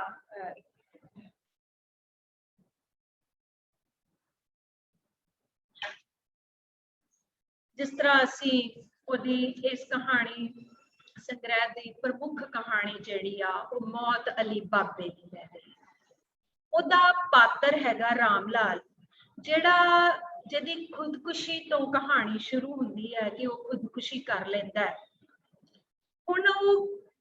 कारण लभे जांदे आ भी खुदकुशी दे कारण की है, पर जदों उस कहानी विच वापरदियां ओदी खुदकुशी दी जिद्दां कारण लभण दी कोशिश कीती जांदी है जां वो क्यों खुदकुशी करदा है पिछे, ते देखिया जांदा भी ओदी खुदकुशी दा कारण जिहड़ा ओदी मनोदशा सी। हुण ओदी मनोदशा जिहड़ी आ वो क्यों इदां दी होई, ओदा कारण लभदियां इह लगदा है भी समाज दे विच जिहड़ा एक वपारी वर्ग आ ना ਉਹ ਇੱਕ ਸਧਾਰਨ ਜਿਹੜਾ ਬੰਦਾ ਹੈਗਾ ਉਹਨੂੰ ਕਿਵੇਂ ਪ੍ਰਭਾਵਿਤ ਕੀਤਾ, ਉਹਦੀ ਜਿਹੜੀ ਮਾਨਸਿਕ ਦਸ਼ਾ ਨੂੰ ਰੋਗੀ ਕਿਵੇਂ ਬਣਾ ਦਿੱਤਾ, ਉਹ ਮਾਨਸਿਕ ਪਰੇਸ਼ਾਨੀ ਦੇ ਵਿੱਚ ਕਿਵੇਂ ਆ ਗਿਆ। ਇਹਦਾ ਕਾਰਨ ਜਿਹੜਾ ਲੱਭਦਾ ਉਹ ਵਪਾਰੀ ਤਬਕਾ ਲੱਭਦਾ ਹੈ। ਜਦੋਂ ਵਪਾਰੀ ਲੋਕ, ਫਿਰ ਦੂਜੇ ਨੰਬਰ ਤੇ ਅਫਸਰ ਲੋਕ, ਉਹਦੇ ਆਲੇ ਦੁਆਲੇ ਜਿਹੜੇ ਆ ਉਹ ਇਹੋ ਜਿਹਾ ਇੱਕ ਤਰ੍ਹਾਂ ਦਾ ਜਿੱਦੂ ਕਹਿੰਦੇ ਆ ਆਪਦੀ ਅਮੀਰੀ ਦਾ ਆਪਦੀ ਜਿਹੜੀ ਪਹੁੰਚ ਹੈਗੀ ਆ, ਜਾਂ ਅਫਸਰ ਲੋਕ ਜਿਹੜੇ ਆ ਉਹ ਆਪਣੀ ਅਫਸਰਸ਼ਾਹੀ ਦਾ ਏਦਾਂ ਦਾ ਘੇਰਾ ਬਣਾ ਲੈਂਦੇ ਆ ਕਿ ਉਹ ਉਸ ਮਾਨਸਿਕ ਪਰੇਸ਼ਾਨੀ ਦੇ ਵਿੱਚ ਵਿਚਰਦਾ ਹੋਇਆ ਉਹਦੇ ਕੋਲੋਂ ਉਹ ਚੀਜ਼ ਜਿਹੜੀ ਆ ਉਹ ਹੰਡਾਈ ਨਹੀਂ ਜਾਂਦੀ, ਮਤਲਬ ਉਹ ਨਿਜ਼ਾਮ ਦਾ ਹਿੱਸਾ ਨਹੀਂ ਬਣਦਾ। ਤੁਸੀਂ ਦੇਖੋ ਉਸ ਸਾਰੇ ਜਿਹੜਾ ਨਿਜ਼ਾਮ ਇਸ ਸਥਿਤੀ ਉਹਦਾ ਹਿੱਸਾ ਨਹੀਂ ਬਣਦਾ ਹੈਗਾ, ਪਰ ਉਹ ਉਹਦੀ ਵਿਰੋਧਤਾ ਵੀ ਨਹੀਂ ਕਰ ਪਾਉਂਦਾ ਹੈਗਾ ਤੇ ਉਹ ਜਿਹੜਾ ਵਾ ਉਹ ਖੁਦਕੁਸ਼ੀ ਕਰ ਲੈਂਦਾ। ਹੁਣ ਦੇਖੋ ਕਿ ਇਹ ਅਜੀਤਕਾਰ ਦਰਸਾਉਣਾ ਚਾਹੁੰਦੀ ਆ ਕਿ ਸਮਾਜ ਜਿਹੜਾ ਹੈ ਨਾ, ਜਿਹਦੀ ਉਹਦੀਆਂ ਬਹੁਤੀਆਂ ਇਸ ਸੰਗ੍ਰਹਿ ਦੀਆਂ ਕਹਾਣੀਆਂ ਵਿੱਚ ਤੁਸੀਂ ਦੇਖੋ ਵੀ ਸਮਾਜ ਜਿਹੜਾ ਹੈ ਉਹ ਦੋ ਹਿੱਸਿਆਂ 'ਚ ਵੰਡਿਆ ਹੋਇਆ, ਅਮੀਰ ਆ ਤੇ ਗਰੀਬ ਆ। ਜੇ ਅਫਸਰ ਲੋਕ ਨੇ ਤੇ ਉਹਨਾਂ ਦੇ ਹੇਠਾਂ ਕੰਮ ਕਰਨ ਵਾਲੇ ਕਰਮਚਾਰੀ ਨੇ, ਜੇਕਰ ਮਾਲਕ ਨੇ ਤੇ ਨਾਲ ਮਜ਼ਦੂਰ ਨੇ, ਤੇ ਜੋ ਵੀ ਇਸ ਸਮਾਜ ਦੇ ਵਿੱਚ ਤਕੜਾ ਹੈ ਨਾ, ਉੱਪਰਲੀ ਵੱਡੀ ਧਿਰ ਜਿਹੜੀ ਹੈ ਉਹ ਜੋ ਵੀ ਕਰਦੀ ਪਈ ਹੈ ਉਹ ਉਹਨਾਂ ਨੂੰ ਉਸ ਚੀਜ਼ ਦੀ, ਉਹਨਾਂ ਦੀ ਮਾਨਸਿਕਤਾ ਤੱਕ ਉਹ ਚੀਜ਼ ਨਹੀਂ ਪਹੁੰਚਦੀ ਜਾਂ ਉਹਨਾਂ ਨੂੰ ਠੇਸ ਨਹੀਂ ਪਹੁੰਚਾਉਂਦੀ ਉਹਨਾਂ ਦਾ ਕਿਰਦਾਰ, ਪਰ ਜਿਹੜਾ ਉਹਨਾਂ ਵੱਲੋਂ ਕੀਤਾ ਗਿਆ ਜਿਹੜਾ ਵਿਹਾਰ ਆ ਵਰਤੀਰਾ ਵਾ ਉਹ ਆਮ ਜਿਹੜਾ ਸਧਾਰਨ ਵਰਗ ਦਾ ਬੰਦਾ ਵਾ, ਜਾਂ ਕਰਮਚਾਰੀ ਆ ਜਾਂ ਮਜ਼ਦੂਰ ਆ ਜਾਂ ਇਹ ਕਲਰਕ ਹੀ ਲੈ ਲਓ ਜੋ ਕਿ ਦਫ਼ਤਰ ਦਾ ਕਲਰਕ ਹੈਗਾ, ਉਹਦੇ ਉੱਤੇ ਕਿੰਨਾ ਜ਼ਿਆਦਾ ਪ੍ਰਭਾਵ ਪਾਉਂਦਾ ਹੈ ਕਿ ਉਹ ਜਿਹੜਾ ਉਹ ਖੁਦਕੁਸ਼ੀ ਤੱਕ ਪਹੁੰਚਦਾ ਹੈਗਾ। ਹੁਣ ਇਹਦਾ ਕਾਰਨ ਤੇ ਇਹ ਲੋਕ ਨੇ, ਇਹ ਸਮਾਜ ਦੇ ਇਹ ਧਿਰਾਂ ਨੇ, ਪਰ ਅਜੀਤ ਕੌਰ ਜਿਹੜੀ ਆ ਉਹ ਇਕਹਿਰੇ ਤੌਰ ਤੇ ਇੱਕ ਪਾਤਰ ਨੂੰ ਲੈ ਕੇ ਉਹਦੀ ਮਨੋਦਸ਼ਾ ਦੇ ਦੁਆਲੇ ਸਾਰੀ ਕਹਾਣੀ ਦੀ ਸਿਰਜਣਾ ਜਿਹੜੀ ਆ ਉਹ ਕਰ ਦਿੰਦੀ ਆ ਕਿ ਇੱਕ ਘਟਨਾ ਵਾਪਰਦੀ ਇਸ ਕਹਾਣੀ ਦੇ ਵਿੱਚ ਜਿੱਥੇ ਸਕੂਲ ਜਿਹੜਾ ਵਾ ਉਹ ਬਣਾਇਆ ਜਾਂਦਾ ਵਾ ਤੇ ਉਹਦੀ ਬਿਲਡਿੰਗ ਜਿਹੜੀ ਆ ਉਹ ਢਹਿ ਜਾਂਦੀ ਹੈਗੀ ਆ ਤੇ ਬੱਚੇ ਜਿਹੜੇ ਆ ਉਹ ਮਾਰੇ ਜਾਂਦੇ। ਹੁਣ ਇਹ ਘਟਨਾ ਜਿਹੜੀ ਆ ਉਹ ਵੱਡੇ ਲੋਕਾਂ ਲਈ, ਅਫਸਰਾਂ ਲਈ, ਅਮੀਰਾਂ ਲਈ ਕੋਈ ਮਾਇਨਾ ਨਹੀਂ ਰੱਖਦੀ ਹੈਗੀ, ਕਿਉਂਕਿ ਉਹਨਾਂ ਵੱਲੋਂ ਹੀ ਤਾਂ ਇਹ ਕਾਰਾ ਕੀਤਾ ਗਿਆ। ਠੀਕ ਹੈ, ਉਹਨਾਂ ਵੱਲੋਂ ਹੀ ਤਾਂ ਇਹ ਸਾਰਾ ਜਿਹੜਾ ਘਪਲਾ ਕੀਤਾ ਗਿਆ ਹੈਗਾ, ਜਿੱਥੇ ਇਹ ਮੰਨਿਆ ਜਾਂਦਾ ਹੈ ਵਿੱਚ ਤੁਸੀਂ ਉਹ ਵਾਰਤਾਲਾਪ ਜਾਂ ਡਾਇਲੌਗ ਪੜ੍ਹੋਗੇ ਜਿੱਥੇ ਕਿਹਾ ਜਾਂਦਾ ਵੀ ਜੇ ਕਿਸੇ ਸਰਕਾਰੀ ਅਫਸਰ ਦਾ ਘਰ ਬਣਨਾ ਵਾ ਤੇ ਉਹ ਤਾਂ ਇਹੋ ਜਿਹਾ ਹੋਣਾ ਚਾਹੀਦਾ ਵੀ ਪੀੜ੍ਹੀ ਦਰ ਪੀੜ੍ਹੀ ਚੱਲੇ। ਠੀਕ ਹੈ, ਪਰ ਜੇ ਇੱਕ ਸਕੂਲ ਬਣਨਾ ਸੀਗਾ ਤੇ ਉਹਦੇ ਬਾਰੇ ਸੋਚ ਨਹੀਂ ਆਈ ਵੀ ਉੱਥੇ ਬੱਚੇ ਪੜ੍ਹਦੇ ਹੈਗੇ। ਠੀਕ, ਹੁਣ ਇਹ ਜੋ ਇੱਕ ਘਟਨਾ ਵਾਪਰਦੀ ਆ ਉਹ ਘਟਨਾ ਜਿਹੜੀ ਆ ਨਾ ਉਹ ਰਾਮ ਲਾਲ ਨੂੰ ਜਿਉਣ ਨਹੀਂ ਦਿੰਦੀ ਹੈਗੀ। ਉਹ ਮਾਨਸਿਕ ਪਰੇਸ਼ਾਨੀ 'ਚ ਜਿਹੜਾ ਵਾ ਉਹ ਗੁਜ਼ਰਦਾ ਹੈਗਾ ਕਿ ਇਹ ਕੀ ਹੋ ਗਿਆ ਕਿ ਮੈਂ ਉਸ ਕੱਪੜੇ ਭਾਵੇਂ ਕਿ ਉਹ ਕੱਪੜਾ ਉਹਨੇ ਨਹੀਂ ਕੀਤਾ ਹੈਗਾ। ਠੀਕ ਹੈ, ਪਰ ਉਹਨੂੰ ਲੱਗਦਾ ਕਿ ਮੈਂ ਵੀ ਇਹਦਾ ਹਿੱਸਾ ਸੀਗਾ, ਮੈਂ ਇਹਨੂੰ ਬਚਾ ਨਹੀਂ ਸਕਿਆ ਹੈਗਾ, ਮੈਂ ਇਹਦਾ ਹਿੱਸਾ, ਮੇਰੇ ਤੇ ਉਹ ਪਰੇਸ਼ਾਨੀ ਪੈਂਦੀ ਹੈਗੀ ਆ। ਉਹ ਮਾਨਸਿਕਤਾ ਉਹ ਜਿਹੜੀ ਉਹ ਮਨੋਰੋਗੀ ਬਣ ਜਾਂਦੀ ਹੈਗੀ ਤੇ ਉਹ ਜਿਹੜਾ ਉਹ ਖੁਦਕੁਸ਼ੀ ਤੱਕ ਜਿਹੜਾ ਉਹ ਪਹੁੰਚਦਾ ਹੈ। ਪਰ ਅਖੀਰ ਤੁਸੀਂ ਇਸ ਕਹਾਣੀ 'ਚ ਦੇਖੋਗੇ ਵੀ ਜਿੱਦਾਂ ਉਹ ਫਿਰ ਵੀ ਦੇਖੋ ਤੁਸੀਂ ਵੀ ਫਿਰ ਵੀ ਇਹ ਲੋਕ ਜਿਹੜੇ ਉਹਨੂੰ ਮਰਨ ਤੋਂ ਬਾਅਦ ਵੀ ਜਿਹੜਾ ਵਾ ਉਹਦੇ ਉੱਤੇ ਜਿਹੜੇ ਆ ਉਹ ਰਿਸ਼ਵਤਖੋਰੀ ਦਾ ਇਲਜ਼ਾਮ ਲਾਉਂਦੇ ਨੇ ਵੀ ਇਹ ਬੰਦਾ ਜਿਹੜਾ ਉਹ ਰਿਸ਼ਵਤਖੋਰੀ ਸੀ, ਇਸ ਕਰਕੇ ਜਿਹੜਾ ਉਹ ਇਸਨੇ ਜਿਹੜਾ ਇਹ ਮਰ ਗਿਆ ਹੈਗਾ, ਠੀਕ ਹੈ, ਜਾਂ ਇਹਨੇ ਖੁਦਕੁਸ਼ੀ ਕਰ ਲਈ ਹੈਗੀ ਹੈ। ਉਹਦੇ ਵਿੱਚ ਵੀ ਤੁਸੀਂ ਦੇਖੋ ਕਿ ਉਹ ਪੁਲਿਸ ਨੂੰ ਸ਼ਾਮਿਲ ਕਰਦੇ ਆ, ਪੁਲਿਸ ਦੇ ਨਾਲ ਪੈਸੇ ਧੇਲੇ ਦੀ ਗੱਲ ਕਰਕੇ ਤੇ ਉਹ ਇਹਨੂੰ ਪਰਦਾ ਜਿਹੜਾ ਵਾ ਉਹ ਪਾਉਣ ਦੀ ਗੱਲ ਕਰਦੇ ਆ। ਇਸ ਤਰ੍ਹਾਂ ਬੱਚੇ ਇਸ ਕਹਾਣੀ ਦੇ ਵਿੱਚ ਜਿਹੜੀ ਆ ਉਹ ਸਮਾਜ ਦੀ ਜਿਹੜੀ ਵਪਾਰੀ ਵਰਗ ਹੈਗਾ ਤੇ ਇੱਕ ਕਲਰਕ ਹੈਗਾ, ਇੱਕ ਕੰਮ ਕਰਨ ਵਾਲਾ ਹੈਗਾ, ਉਹਨਾਂ ਦੇ ਜਿਹੜੀ ਆਪਸੀ ਤਣਾਅ ਹੈਗਾ ਉਹਨੂੰ ਪੇਸ਼ ਕਰਦੀ ਕਹਾਣੀ ਹੈ। ਇਸੇ ਤਰ੍ਹਾਂ ਹੀ ਦੂਜਾ ਪਾਤਰ ਤੁਸੀਂ ਦੇਖੋਗੇ ਇਸੇ ਕਹਾਣੀ ਸੰਗ੍ਰਹਿ ਦੇ ਵਿੱਚ ਹੈਗਾ ਨਹੀਂ ਸਾਨੂੰ ਕੋਈ ਤਕਲੀਫ ਨਹੀਂ, ਠੀਕ ਹੈ। ਇਹ ਅਕਸਰ ਹੀ ਲਫ਼ਜ਼ ਬੋਲਿਆ ਜਾਂਦਾ ਹੈ, ਨਹੀਂ ਸਾਨੂੰ ਕੋਈ ਤਕਲੀਫ ਨਹੀਂ, ਠੀਕ ਹੈ। ਹਰ ਤੇ ਇਹ ਜ਼ਿਆਦਾਤਰ ਕੌਣ ਬੋਲਦਾ ਹੈ? ਉਹ ਬੰਦਾ ਹੀ ਬੋਲਦਾ ਹੈ ਜਿਹੜਾ ਵੀ ਨਹੀਂ ਜੀ ਸਾਨੂੰ ਕੋਈ ਤਕਲੀਫ ਨਹੀਂ ਹੈਗੀ, ਜਿਹਨੂੰ ਤਕਲੀਫਾਂ ਬਹੁਤ ਹੈਗੀਆਂ ਪਰ ਉਹ ਦੱਸਣਾ ਨਹੀਂ ਚਾਹੁੰਦਾ ਹੈਗਾ, ਕਿਉਂਕਿ ਉਹਨੂੰ ਪਤਾ ਵੀ ਜੇ ਮੈਂ ਦੱਸੂਗਾ, ਜੇ ਮੈਂ ਬੋਲੂੰਗਾ ਤੇ ਫਿਰ ਕੀ ਭਾਣੇ ਜਿਹੜੇ ਆ ਉਹ ਵਰਤ ਸਕਦੇ ਨੇ। ਜੋ ਇੱਥੇ ਹੀ ਜਿਹੜਾ ਕਹਾਣੀ ਹੈਗੀ ਆ ਨਹੀਂ ਸਾਨੂੰ ਕੋਈ ਤਕਲੀਫ ਨਹੀਂ, ਇਹਦੇ ਵਿੱਚ ਵੀ ਜਿਹੜਾ ਪ੍ਰੀਤਮ ਹੈਗਾ ਇੱਕ ਮਜ਼ਦੂਰ ਉਹਦੇ ਨਾਲ ਵਾਪਰਦੀ ਹੈਗੀ ਹੈ। ਜੇ ਕਹਾਣੀ ਤੁਸੀਂ ਪੜ੍ਹੀ ਬੱਚੇ ਉਹਦੇ ਵਿੱਚ ਵੀ ਜਿਹੜਾ ਵਾ ਉਹਨੂੰ ਖੁਦਕੁਸ਼ੀ ਦਿਖਾਇਆ ਜਾਂਦਾ, ਪਰ ਉਹ ਜਿਹੜਾ ਵਾ ਉਹ ਮਾਲਕਾਂ ਵੱਲੋਂ ਜਿਹੜਾ ਵਾ ਉਹ ਮਾਰਿਆ ਜਾਂਦਾ ਹੈਗਾ। ਹੁਣ ਇੱਥੇ ਵੀ ਮਾਲਕ ਤੇ ਮਜ਼ਦੂਰ ਦੇ ਆਪਸੀ ਰਿਸ਼ਤੇ ਚੋਂ ਪੈਦਾ ਹੋਇਆ ਤਣਾਅ ਹੈਗਾ, ਜਿੱਥੇ ਬਿਲਕੁਲ ਉਸੇ ਜਿਹੜਾ ਇਹਦਾ ਬਿਰਤਾਂਤਿਕ ਚੌਕਟਾ ਕਹਿ ਲਓ ਜਾਂ ਬਿਰਤਾਂਤਿਕ ਇੱਕ ਜਿਹੜੀ ਜੁਗਤ ਹੁੰਦੀ ਆ, ਉਹ ਜੇ ਤੁਸੀਂ ਦੇਖੋ ਤੇ ਉਹ ਬਿਲਕੁਲ ਕਹਾਣੀ ਜਿਹੜੀ ਆ ਮੌਤ ਅਲੀ ਬਾਬੇ ਦੀ ਵਾਂਗੂ ਹੀ ਟੁਕਦੀ ਹੈਗੀ ਆ। ਵੀ ਇੱਥੇ ਵੀ ਉਹ ਭਾਵੇਂ ਕਿ ਇਹ ਖੁਦਕੁਸ਼ੀ ਉਹ ਖੁਦ ਨਹੀਂ ਕਰਦਾ ਤੇ ਮੇਰਾ ਮਤਲਬ ਮੈਨੂੰ ਇਹ ਮਹਿਸੂਸ ਹੁੰਦਾ ਵੀ ਉਹਨੇ ਭਾਵੇਂ ਖੁਦਕੁਸ਼ੀ ਕਰ ਲਈ ਹੈ ਰਾਮ ਲਾਲ ਨੇ, ਠੀਕ ਹੈ, ਉਹ ਨਹੀਂ ਵੀ ਕਰਦਾ ਤੇ ਤਾਂ ਵੀ ਵਪਾਰੀਆਂ ਨੇ ਉਹਨੂੰ ਮਾਰ ਦੇਣਾ ਸੀਗਾ। ਜੋ ਇੱਧਰ ਵਾਪਰਿਆ, ਜੋ ਸਾਨੂੰ ਕੋਈ ਤਕਲੀਫ ਦੀ ਪ੍ਰੀਤਮ ਪਾਤਰ ਦੇ ਨਾਲ ਵਾਪਰਦਾ, ਜੇ ਉਹ ਖੁਦ ਨਹੀਂ ਮਾਰਦਾ ਤੇ ਮਾਲਕ ਜਿਹੜੇ ਉਹਨਾਂ ਵੱਲੋਂ ਮਾਰ ਦਿੱਤਾ ਜਾਂਦਾ, ਕਿਉਂਕਿ ਜਿੱਥੇ ਉਹ ਮੰਨਿਆ ਜਾਂਦਾ ਕਿ ਉਹ ਬਹੁਤ ਸਾਰੇ ਕਪਲਿਆਂ ਦਾ ਰਾਜ਼ਦਾਰ ਹੈਗਾ, ਜਿਹਦੇ ਵਿੱਚ ਇੱਕ ਤੁਸੀਂ ਦੇਖਿਆ ਹੋਣਾ ਕਿਰਦਾਰ ਪ੍ਰੈਸ ਰਿਪੋਰਟਰ ਹੈਗੀ ਆ। ਇਹੋ ਜਿਹੇ ਸਮਾਜ ਦੇ ਵਿੱਚ ਬਹੁਤ ਸਾਰੇ ਪ੍ਰੈਸ ਰਿਪੋਰਟਰ ਹੁੰਦੇ ਆ ਜਿਨ੍ਹਾਂ ਦਾ ਮਕਸਦ ਹੁੰਦਾ ਵੀ ਵੱਡੀਆਂ ਵੱਡੀਆਂ ਫੈਕਟਰੀਆਂ ਦੇ ਮਾਲਕ ਨੇ ਜੋ ਇਹ ਗਲਤ ਕੰਮ ਕਰਦੇ ਨੇ ਉਹਨਾਂ ਬਾਰੇ ਜਿਹੜਾ ਉਹ ਲਿਖਿਆ ਜਾਵੇ, ਕੀ ਗੱਲ ਹੋਈ। ਇਸੇ ਤਰ੍ਹਾਂ ਹੀ ਉਸ ਦੀ ਮੌਤ ਦੀ ਛਾਣਬੀਣ ਕੀਤੀ ਜਾਂਦੀ ਹੈ ਪ੍ਰੈਸ ਰਿਪੋਰਟਰ ਵੱਲੋਂ, ਪਰ ਹਰ ਜਗ੍ਹਾ ਤੇ ਉਹਨੂੰ ਪਰਦਾ ਪਾਇਆ ਹੋਇਆ ਹੀ ਮਿਲਦਾ ਹੈਗਾ।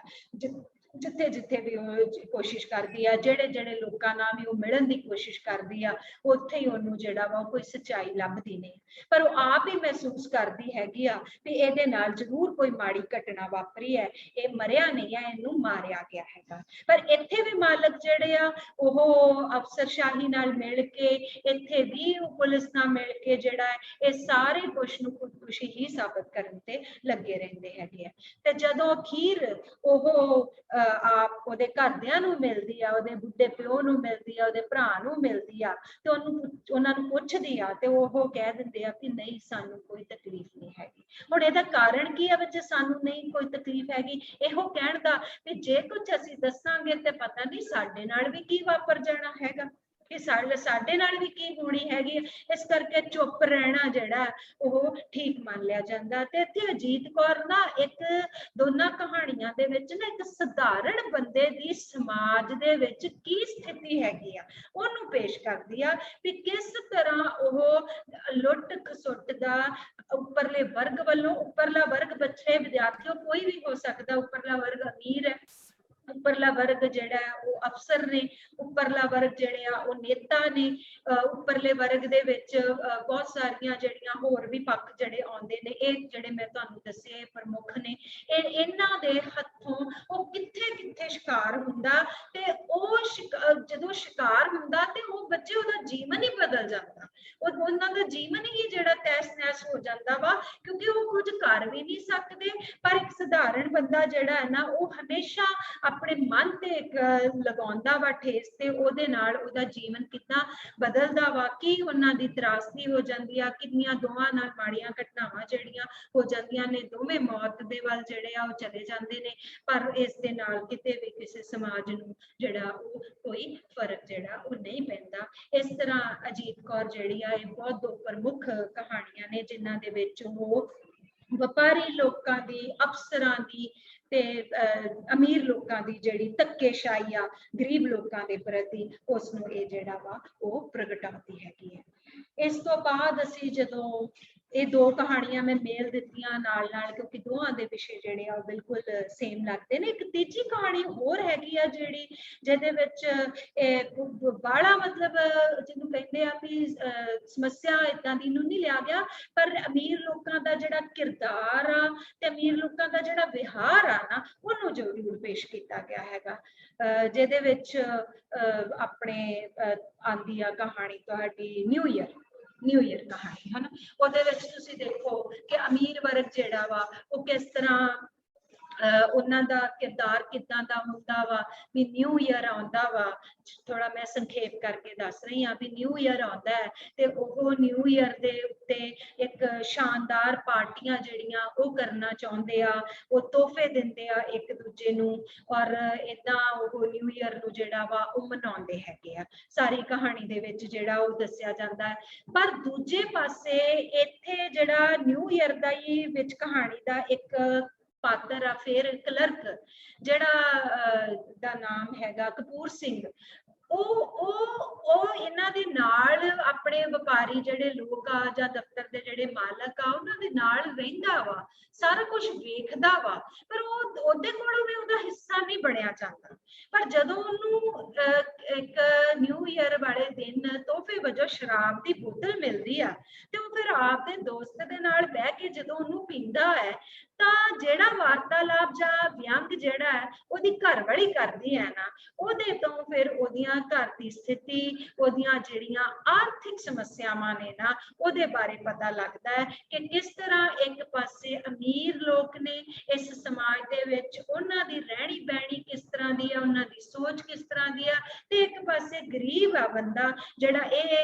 ਇਸ ਵਿਹਾਰ ਦੇ ਵਿੱਚ ਰਹਿ ਨਹੀਂ ਸਕਦਾ ਹੈਗਾ, ਨਾ ਉਹਦਾ ਹਿੱਸਾ ਬਣ ਸਕਦਾ ਹੈਗਾ। ਤੇ ਜਿੱਥੇ ਉਹਦੀ ਘਰਵਾਲੀ ਜਿਹੜੀ ਆ ਉਹਨੂੰ ਬਾਰ-ਬਾਰ ਕਹਿੰਦੀ ਆ ਵੀ ਇਹ ਅਮੀਰਾਂ ਦੇ ਚੋਚਲੇ ਨੇ, ਇਹ ਤੋਹਫੇ ਦੇਣਾ ਅਮੀਰਾਂ ਦੇ ਚੋਚਲੇ ਨੇ। ਤੇ ਇੱਕ ਡਾਇਲੌਗ ਜਿਹੜਾ ਕਰਦੀ ਹੈ ਸੰਵਾਦ, ਜਿੱਥੇ ਉਹ ਕਹਿੰਦੀ ਵੀ ਇਹ ਨਿਊ ਈਅਰ ਜਿਹੜਾ ਵਾ ਉਹ 2 ਤਰੀਕ ਕਿਉਂ ਨਹੀਂ ਆਉਂਦਾ, ਇਹ 2 ਤਰੀਕ ਨੂੰ ਕਿਉਂ ਨਹੀਂ ਆਉਂਦਾ, ਇਹ ਅਖੀਰ ਤੇ ਆਉਂਦਾ ਹੈ ਜਿੱਥੇ ਪੈਸੇ ਮੁੱਕੇ ਹੁੰਦੇ ਆ ਘਰ ਦੇ ਵਿੱਚ, ਤੇ ਸਾਨੂੰ ਲੋਕਾਂ ਨੂੰ ਗਰੀਬਾਂ ਨੂੰ ਜਿਹੜਾ ਵਾ ਇਹ ਖੁਸ਼ੀ ਕਿਉਂ ਨਹੀਂ ਮਿਲਦੀ ਹੈਗੀ, ਇਹ ਸਿਰਫ ਨਿਊ ਈਅਰ ਮਨਾਉਣਾ ਤੇ ਪਾਰਟੀਆਂ ਕਰਨੀਆਂ ਇਹ ਅਮੀਰਾਂ ਦੇ ਹਿੱਸੇ ਹੀ ਕਿਉਂ ਆਇਆ ਹੈਗਾ। ਇਸ ਤਰ੍ਹਾਂ ਅਜੀਤ ਕੌਰ ਜਿਹੜੀ ਆ ਉਹ ਸਮਾਜ ਦਾ ਮਤਲਬ ਬੜੀ ਗਹਿਰਾਈ ਦੇ ਨਾਲ ਇਸ ਤਰ੍ਹਾਂ ਦੇ ਪੱਖ ਜਿਹੜੇ ਆ ਉਹ ਵੀ ਇਹਨਾਂ ਕਹਾਣੀਆਂ ਦੇ ਵਿੱਚ ਪੇਸ਼ ਕਰਦੀ ਹੈਗੀ ਆ। ਇਸ ਤੋਂ ਇਲਾਵਾ ਜੇ ਅਸੀਂ ਗੱਲ ਕਰੀਏ ਤਾਂ ਉਹਦੀ ਇੱਕ ਕਹਾਣੀ ਆ ਤੋਤਾ ਚਸ਼ਮ, ਉਹਦਾ ਵੀ ਪਾਤਰ ਆ ਅਨਿਲ, ਜੋ ਕਿ ਭਾਵੇਂ, ਔਰ ਉਹ ਇੱਥੇ ਬੜਾ ਵਧੀਆ ਗੱਲ ਕੀਤੀ ਗਈ ਆ ਕਿ ਥੋੜਾ ਜਿਹਾ ਹਟ ਕੇ, ਸਧਾਰਨ ਮਨੁੱਖ ਨਹੀਂ ਆ ਅਨਿਲ, ਉਹ ਇੱਕ ਵਪਾਰੀ ਦਾ ਮੁੰਡਾ, ਇੱਕ ਚੰਗੇ ਬਿਜ਼ਨਸਮੈਨ ਦਾ ਮੁੰਡਾ ਵਾ, ਤੇ ਪਿਓ ਚਾਹੁੰਦਾ ਵੀ ਮੇਰਾ ਬਿਜ਼ਨਸ ਜਿਹੜਾ ਉਹ ਮੁੰਡਾ ਸਾਂਭੇ। ਪਰ ਇੱਥੇ ਜੀਤ ਕੌਰ ਨੇ ਨਾ ਇੱਕ ਆਗਾਜ਼ ਕੀਤਾ ਜਾਂ ਆਮਦ ਪਾਈ ਹੈਗੀ ਆ ਪੱਛਮੀ ਸੱਭਿਆਚਾਰ ਦੀ, ਪੱਛਮੀ ਜਿਹੜੀ ਪੜ੍ਹਾਈ ਕੀਤੀ ਹੈਗੀ ਆ, ਵੀ ਉਹ ਮੁੰਡਾ ਜਿਹੜਾ ਵਾ ਉਹ ਵਿਦੇਸ਼ ਤੋਂ ਪੜ੍ਹ ਕੇ ਆਇਆ ਤੇ ਉਹਦੀ ਸੋਚ ਜਿਹੜੀ ਆ ਨਾ ਉਹ ਬੜੀ ਵੱਖਰੀ ਹੈਗੀ ਆ। ਵੱਖਰੀ ਕੀ ਹੈਗੀ ਆ, ਉਹ ਸਾਫ਼ ਉਹਦੇ ਵਿੱਚ ਝਲਕਦਾ ਵੀ ਉਹ ਕਹਿੰਦਾ ਕਿ ਮੈਂ ਆਪਦੀ ਮਰਜ਼ੀ ਨਾਲ ਕੰਮ ਕਰਨਾ, ਮੈਂ ਆਪਣੇ ਅਸਤਿਤਵ, ਮੈਂ ਆਪਣੇ ਹੋਂਦ ਨੂੰ ਬਰਕਰਾਰ ਰੱਖਣਾ। ਤੇ ਉਹਨੂੰ ਜਦੋਂ ਵੇਖਦਾ ਵੀ ਆ ਵਪਾਰੀ ਲੋਕ ਜਿਹੜੇ ਆ ਇਹ ਕਿੱਦਾਂ ਦੇ ਕੱਪੜੇ ਕਰਦੇ ਨੇ, ਤੇ ਉਹ ਕਹਿੰਦਾ ਮੈਂ ਇਹਦਾ ਹਿੱਸਾ ਨਹੀਂ ਬਣਨਾ ਚਾਹੁੰਦਾ, ਮੈਂ ਨੌਕਰੀ ਕਰਨਾ ਚਾਹੁੰਦਾ। ਪਿਓ ਚਾਹੁੰਦਾ ਵਪਾਰ ਕਰੇ, ਪੁੱਤ ਕਹਿੰਦਾ ਨਹੀਂ, ਮੈਂ ਇਹ ਆਪ ਦਾ ਜਿਹੜਾ ਵਾ ਉਹ ਨੌਕਰੀ ਕਰਨੀ ਆ ਤੇ ਮੈਂ ਆਪਣਾ ਆਜ਼ਾਦ ਸੁਤੰਤਰ ਜੀਵਨ ਬਤੀਤ ਕਰਨਾ।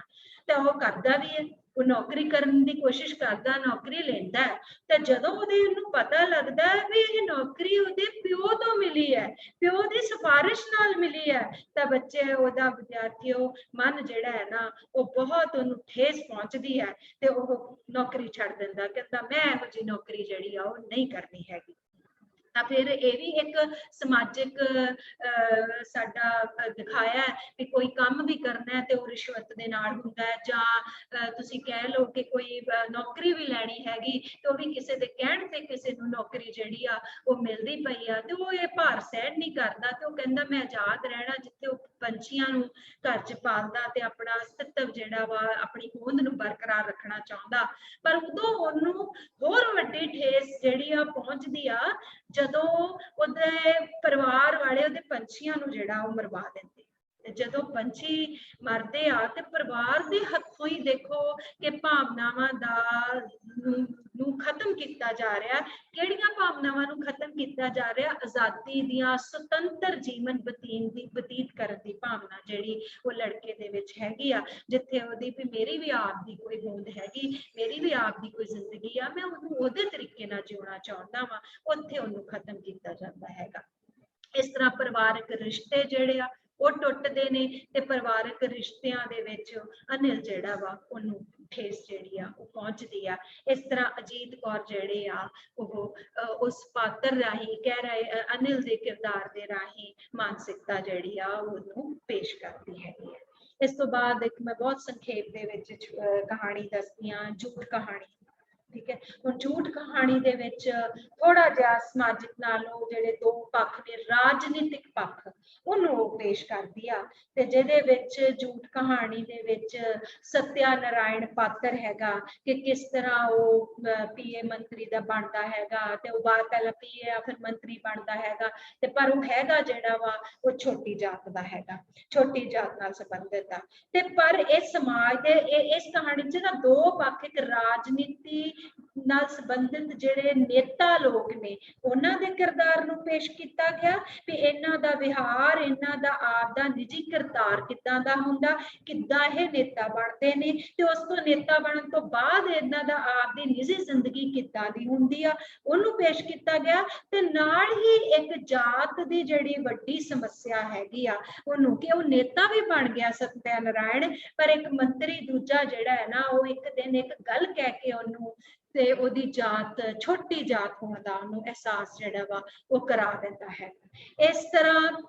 ਇਹਦੇ ਵਿੱਚ ਜਿੱਦਾਂ ਸਮਾਜ ਨੂੰ ਆਪਾਂ ਕਹਿੰਦੇ ਆ ਵੀ ਸਮਾਜ ਦੇ ਇਹ ਸਾਰੇ ਪੱਖ ਨੇ, ਰਾਜਨੀਤੀ ਆ, ਹੁਣ ਰਾਜਨੀਤੀ ਨੇਤਾ ਦਾ ਵਿਹਾਰ, ਕਿਰਦਾਰ ਕਿੱਦਾਂ ਦਾ ਹੈ। ਤੁਸੀਂ ਕਹਾਣੀ ਪੜ੍ਹੀ ਹੈ ਜਿਹਦੇ ਵਿੱਚ ਉਹ ਦੱਸਿਆ ਹੈ ਕਿ ਕਿਸ ਤਰ੍ਹਾਂ ਉਹ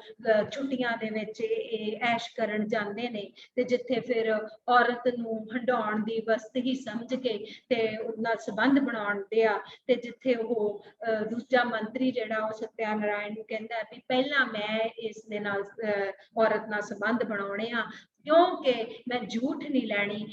ਝੂਠ ਨਹੀਂ ਵਰਤਣੀ ਹੈਗੀ ਕਿਉਂਕਿ ਤੂੰ ਛੋਟੀ ਜਾਤ ਦਾ ਹੈਗਾ। ਤੇ ਉੱਥੇ ਵੀ ਫਿਰ ਉਹਨੂੰ ਇੱਕ ਠੇਸ ਜਿਹੜੀ ਆ ਉਹ ਵੱਜਦੀ ਹੈਗੀ ਆ। ਇਸ ਤਰ੍ਹਾਂ ਆਪਾਂ ਸੰਖੇਪ ਕਰਦੇ ਹੋਏ ਮੈਂ ਇਸ ਕਹਾਣੀ ਸੰਗ੍ਰਹਿ ਦੀਆਂ ਉਹਨਾਂ ਕਹਾਣੀਆਂ ਨੂੰ ਪ੍ਰਮੁੱਖ ਤੌਰ ਤੇ ਪੇਸ਼ ਕਰਨ ਦੀ ਕੋਸ਼ਿਸ਼ ਕੀਤੀ ਆ ਜਿਹੜੀਆਂ ਬਹੁਤ ਜ਼ਿਆਦਾ ਸਮਾਜਿਕ ਚੇਤਨਾ ਨਾਲ ਸੰਬੰਧਿਤ ਨੇ, ਸਮਾਜ ਨਾਲ ਸੰਬੰਧਿਤ ਨੇ, ਸਮਾਜ ਦੇ ਵੱਖ-ਵੱਖ ਪੱਖਾਂ ਦੇ ਨਾਲ ਸੰਬੰਧਿਤ ਨੇ। ਤੇ ਅਜੀਤ ਕੌਰ ਜਿਹੜੀ ਆ ਉਹ ਮੈਨੂੰ ਲੱਗਦਾ ਹੈਗਾ ਵੀ ਉਹ ਆਪਣੇ ਇਸ ਕਰਤੱਵ ਦੇ ਵਿੱਚ ਸਮਾਜ ਪ੍ਰਤੀ ਜੋ ਉਹ ਦੱਸਣਾ ਚਾਹੁੰਦੀ ਆ, ਪੱਖਾਂ ਨੂੰ ਪੇਸ਼ ਕਰਨਾ ਚਾਹੁੰਦੀ ਸੀ, ਉਹ ਸਫਲ ਜਿਹੜੀ ਆ ਉਹ ਹੋਈ ਆ। ਜੇਕਰ ਅਖੀਰ ਤੇ ਮੈਂ ਹੁਣ ਥੋੜਾ ਸੰਖੇਪ ਕਰਦੀ ਹਾਂ, ਅਖੀਰ ਤੇ ਜੇ ਅਸੀਂ ਇਹਨਾਂ ਕਹਾਣੀਆਂ ਦਾ ਬਿਰਤਾਂਤਕ ਚੌਕਟਾ ਵੇਖਦੇ ਹਾਂ ਸਾਰਾ, ਤੇ ਉਹ ਸਾਰੀਆਂ ਕਹਾਣੀਆਂ ਦੇ ਵਿੱਚ ਨਾ ਇੱਕ ਗਹਿਰੇ ਪਾਤਰ, ਸ਼ੈਲੀ ਜਿਹੜੀ ਆ ਉਹ ਵਿਅੰਗਾਤਮਕ ਹੈ। ਸ਼ੈਲੀ ਦੀ ਜੇਕਰ ਆਪਾਂ ਗੱਲ ਕਰਦੇ ਹਾਂ ਤਾਂ ਸਾਰੀ ਸ਼ੈਲੀ ਵਿਅੰਗਾਤਮਕ ਆ ਕਿਉਂਕਿ ਉਹ ਹਰ ਕਹਾਣੀ ਦੇ ਰਾਹੀਂ ਉਹ ਕਟਹਿਰੇ ਵਿੱਚ ਖਿਲਾਰਦੀ ਹੈ ਸਮਾਜ ਦੇ ਵੱਖ-ਵੱਖ ਪੱਖਾਂ ਨੂੰ, ਉਹਨਾਂ ਦੇ ਜਿੱਦਾਂ ਔਰਤ ਮਰਦ ਸੰਬੰਧਾਂ ਦੇ ਵਿੱਚ ਬੜੀ ਖੁੱਲ ਕੇ ਬੇਬਾਕੀ ਦੇ ਨਾਲ ਉਹਨਾਂ ਦਾ ਵਿਰੋਧ ਕਰਦੀ ਹੈ, ਇਸੇ ਤਰ੍ਹਾਂ ਇਹਨਾਂ ਕਹਾਣੀਆਂ ਦੇ ਵਿੱਚ ਵੀ ਉਹ ਸਮਾਜ ਦੀ ਜਿਹੜੀ ਇਹ ਦੁਰਦਸ਼ਾ ਹੈਗੀ ਉਹਨੂੰ ਨੰਗਿਆ ਕਰਦੀ ਆ। ਸਮਾਜ ਦਾ ਜਿਹੜਾ ਯਥਾਰਥ ਹੈਗਾ ਉਹ ਤੁਹਾਡੇ ਸਾਹਮਣੇ ਲੈ ਕੇ ਆਉਂਦੀ ਆ, ਕਿਤੇ ਉਹ ਬਹੁਤ ਪ੍ਰਤੀਕਾਤਮਕ ਗੱਲ ਜਿਹੜੀ ਉਹ ਨਹੀਂ ਕਰਦੀ ਹੈਗੀ, ਲੁਕਾਉਂਦੀ ਨਹੀਂ ਹੈਗੀ। ਤੇ ਜੇ ਪਾਤਰਾਂ ਦੀ ਗੱਲ ਕਰੀਏ ਤਾਂ ਹਰ ਕਹਾਣੀ ਦੇ ਵਿੱਚ ਉਹ ਗਹਿਰੇ ਪਾਤਰ ਦੀ ਸਿਰਜਣਾ ਕਰਦੀ ਹੈ। ਮਤਲਬ ਬਾਹਲੇ ਪਾਤਰ, ਗਹਿਰਾ ਪਾਤਰ ਮਤਲਬ ਕਿ ਇੱਕ ਪਾਤਰ ਪ੍ਰਮੁੱਖ ਪਾਤਰ ਲੈਂਦੀ ਆ, ਉਹਦੇ ਦੁਆਲੇ ਸਾਰੀ ਕਹਾਣੀ ਦਾ ਚੋਪਟਾ ਜਿਹੜਾ ਵਾ ਉਹ ਸਿਰਜਿਆ ਜਾਂਦਾ ਤੇ ਉਸ ਕਹਾਣੀ, ਉਸ ਪਾਤਰ ਦੀ ਜਿਹੜੀ ਮਾਨਸਿਕਤਾ ਹੈਗੀ ਆ ਉਹਨੂੰ ਸਾਰੀ ਕਹਾਣੀ ਦੇ ਵਿੱਚ ਜਿਹੜਾ ਵਾ ਉਹ ਪੇਸ਼ ਕੀਤਾ ਜਾਂਦਾ ਹੈਗਾ। ਤੇ ਦੂਜੇ ਪਾਸੇ ਹਰ ਕਹਾਣੀ ਦੇ ਵਿੱਚ ਦੇਖਿਆ ਜਾਏ ਤੇ ਦੋ ਧਿਰਾਂ, ਦੋ ਵਰਗ, ਜੋਟਾ ਅਮੀਰ ਆ ਤੇ ਗਰੀਬ ਆ, ਮਾਲਕ ਆ ਤੇ ਮਜ਼ਦੂਰ ਹੈ, ਠੀਕ ਹੈ, ਮਾਲਕ ਆ, ਅਫਸਰ ਆ ਤੇ ਉਹਦਾ ਦੇ ਨੌਕਰੀ ਕਰਨ ਵਾਲੇ ਜਿਹੜੇ ਕਲਰਕ ਨੇ ਉਹ ਲੋਕ ਨੇ, ਉਹਨਾਂ ਦੇ ਵਿੱਚ ਆਪਸੀ ਜਿਹੜਾ ਤਣਾਅ ਹੈਗਾ ਉਹਨੂੰ ਪੇਸ਼ ਕਰਦੀ ਆ। ਤੇ ਉਹ ਉਹਨਾਂ ਦੀ ਉੱਚੀ ਸਥਿਤੀ, ਉਹਨਾਂ ਦੀ ਅਮੀਰੀ ਇਹਨਾਂ ਸਧਾਰਨ ਲੋਕਾਂ ਦੇ ਉੱਤੇ ਕੀ ਅਸਰ ਪਾਉਂਦੀ ਆ, ਉਹਨਾਂ ਦੇ ਜੀਵਨ ਤੇ ਕੀ ਅਸਰ ਪਾਉਂਦੀ ਆ, ਉਹਨਾਂ ਦੀ ਮਾਨਸਿਕਤਾ ਤੇ ਕੀ ਅਸਰ ਪਾਉਂਦੀ ਹੈਗੀ ਆ, ਇਸ ਚੀਜ਼ ਨੂੰ ਉਹ ਪੂਰੀ ਤਰ੍ਹਾਂ ਕਾਮਯਾਬ ਹੁੰਦੀ ਹੈਗੀ ਆ। ਅੱਗੋਂ ਬਹੁਤ ਜ਼ਿਆਦਾ ਉਹ ਪਾਠਕਾਂ ਨੂੰ ਜਾਂ ਕਿੰਨਾ ਪ੍ਰਭਾਵਿਤ ਕਰਦੀ ਹੈ, ਇਹ ਹਰ ਕਿਸੇ ਦਾ ਆਪਣਾ ਨਿੱਜੀ ਜਿਹੜਾ ਵਾ ਉਹਦਾ ਪ੍ਰਭਾਵ ਗ੍ਰਹਿਣ ਕਰਨ ਦਾ ਇੱਕ ਮਸਲਾ ਹੁੰਦਾ ਹੈ ਕਿ ਕਿਸ ਤਰ੍ਹਾਂ ਦੀਆਂ ਜਿਹੜੀਆਂ